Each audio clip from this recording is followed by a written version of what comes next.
fair that our local officials, our CEO of our school district, Eric Gordon, and our mayor chooses a time of day at 12 noon when he know concerned citizens and parents are at work.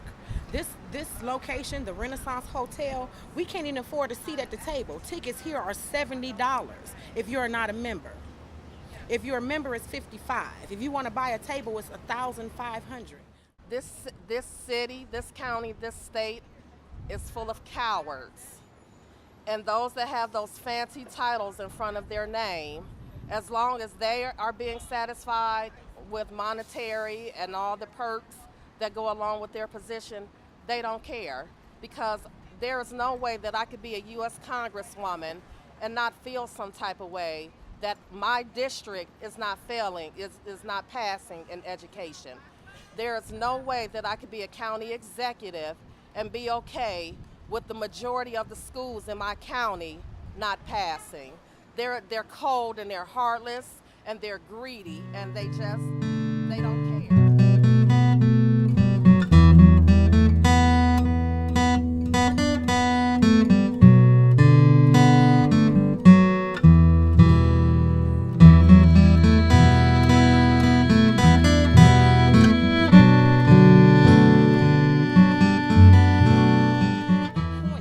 You know what I'm saying? My thoughts is this. You increase graduation rates, but you pushing our children through the system uneducated. You understand what I'm saying? So when they get out into this world after graduation, they're not even capable of competing with the average other communities in this district. You understand what I'm saying? Which leaves us in the bottom 10%, if you ask me. I think Eric Gordon, his is very interesting. He's like the Hugh Jackson of, I'll say, school CEOs, because if you look at 2016 to 17, I have to put it in football terms so people can understand. 16 to 17, Hugh Jackson won one game and lost 15. Then in the following year, he lost all 16 games. And they gave him a parade. And not only did he have a parade, but after jumping in the water on his terms when it was a nice day, we are one tie, one loss. And when you look at everything, everybody says, hey, there's been great improvement. The only problem with the Browns is the kicker's fault. So let's get rid of the kicker and keep the coach. And I look at this and I say, now we have a failing grade with the school system. And this year, Eric Gordon and others around him are saying, hey, but we improved in a couple of areas.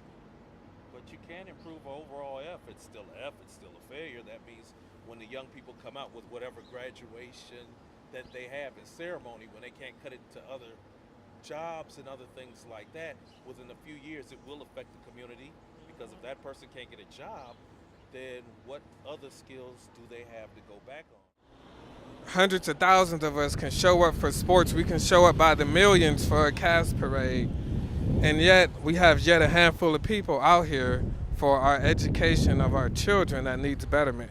How do you feel about us prioritizing sports over children's education? Well, I don't like it at all.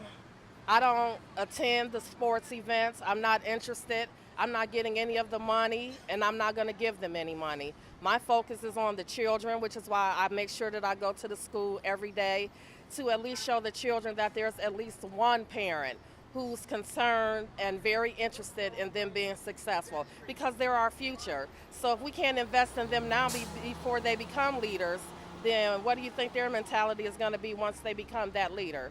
They won't care because nobody cared about them. You know what's even worse?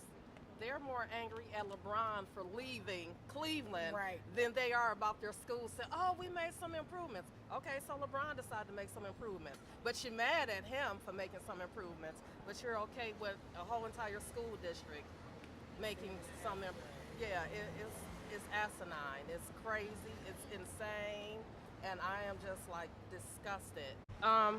Well, here's a good example. When a whole school has to take a state test and you only have a computer room and it has 8 computers in it, but you have 60 students that have to take the test, that's a problem. So again, it goes back to lack of resources. So if they would take some of Eric Gordon's salary and put more computers into the schools and more studying resources and tools, then it would probably increase the morality. It would probably increase some testing, and it would probably hopefully get us at least to a C, which would make us average, which is still unacceptable, but it's better than failing. I think that they need to go back to textbooks, not computers, because a lot of kids don't have computers at home. They're not computer savvy. Texting on the phone does not make you computer savvy or computer literate. State of Ohio. But also, when he opened up his school, he made sure that every resource that's needed, they got laptops, they got bikes when the weather is good. If they live too far, he got buses that's gonna pick them up. Hey Frank, yeah, our kids need transportation instead of having to walk 10,000 miles through gang territories, which is why we have a high school dropout rate, because of the gang territories. If they catch you, they're gonna kill you. So that's why a lot of kids drop out of school. And they're quick to say that it's the Republicans, but Cleveland is full of Democrats, and the county is full of Democrats. They're our leadership, so now who's suppressing us? I don't see nobody with an R on city council, and I only see, 2, 3 R's on county council, so that means they are the minority, but yet we're still being oppressed. So all Democrats ain't good, all Republicans ain't bad, and if you look at it, the Democrats are actually the worst party, because they're the ones that got their foot on our neck and are oppressing us, and I said it, Angela Davis.